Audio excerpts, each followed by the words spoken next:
Good day and welcome back to another DB Legends video. In this video we're going to be taking a look at whether you should summon on the Super Vegeta, the Red Legends Limited Super Vegeta banner.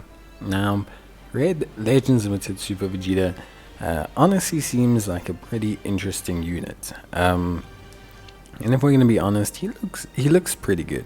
I do like a lot of his kit. He's got a lot of really meta options, just in shorter bursts than other characters. So he's kind of like able to do a lot, but in like a brief window of time, and that's kind of like how he's designed to play. He's designed to, like, you know, come in, come out, be really good, come in, come out, be really good, come in, come out, be really good. So it does tend to help out a lot. Now of course, lots of things that he does. So on a strike and blast, he reduces the enemy ki, which is really good. On his green card, he draws a card, increases his ki, gives himself extra damage, charges his own unique gauge, does all the things you pretty much want him to do, which is always pretty helpful. And then he's obviously got his two blue cards. You got Final Destruction, which is the base blue card. Now this has blast armor. This is a physical attack, which is pretty helpful. Nice attack, obviously increases the amount of damage depending on if your unique gauge is full, which is really good. Or sorry, that's the ultimate arts card.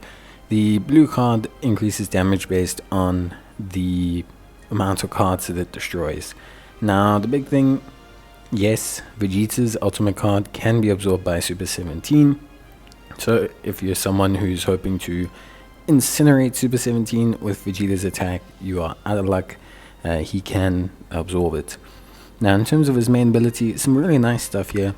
Increasing the unique gauge, of course, restoring the vanishing gauge, which is interesting as well, because of how the unique gauge works, but we'll get there.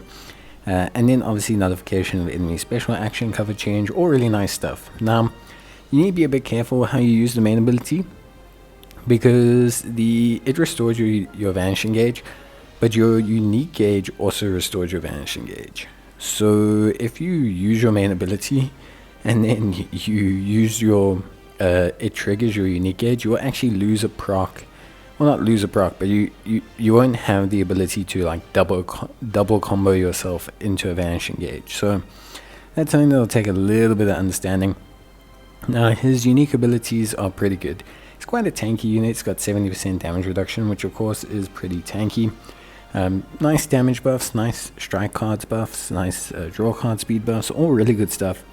And when he enters the battlefield, he also has the ability to tempo himself up. He draws a strike card. He has increased strike card damage. And if there are two defeated battle members, he gets that restore health. He gets that unique gauge. All really good stuff, which is good. And then while he's on the field, he increases his damage, increases his performance. But the big thing with Vegeta is understanding that his unique gauge doesn't take very long to trigger. It's actually a very quick trigger gauge. It charges very quickly. You're like one green card, one strike attack, and you probably triggered your unique gauge. So it's a very quick unique gauge, and it does a lot. When triggered, it'll give you vanishing gauge. It will nullify unfavorable element factors.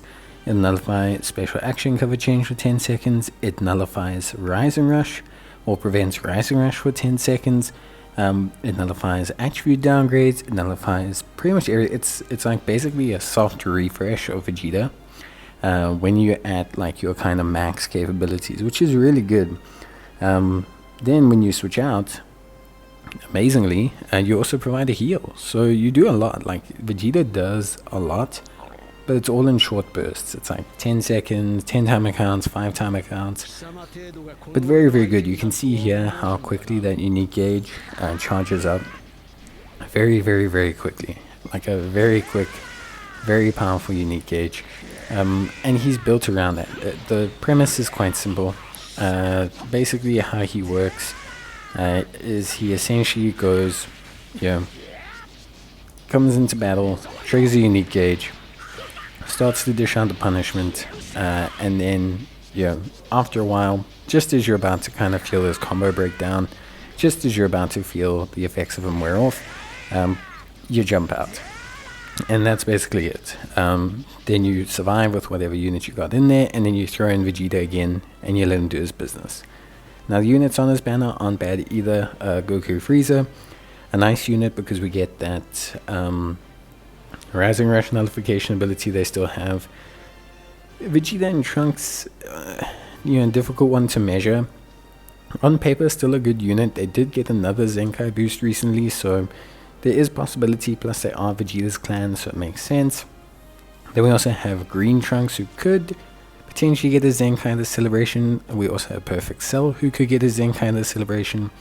We have Yellow Vegeta, who has a good Zenkai for Vegeta's clan, and Blue Martian Vegeta. Then we have Android 16, who's actually surprisingly a pretty good unit.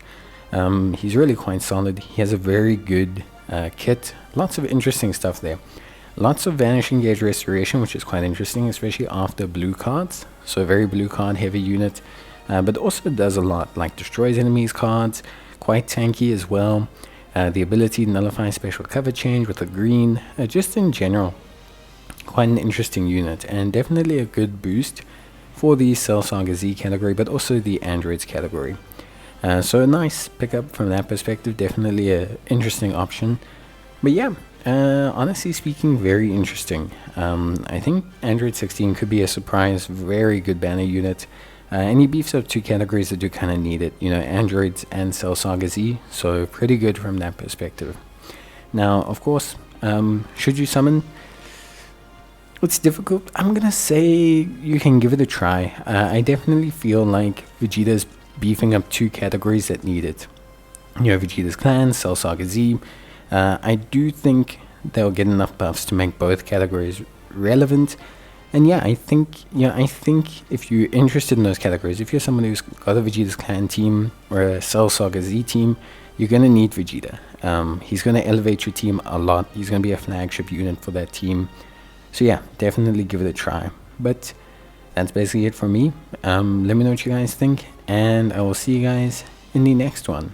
But until then, as always, take care, stay safe, and yeah, like I say, primarily probably Vegeta's clan.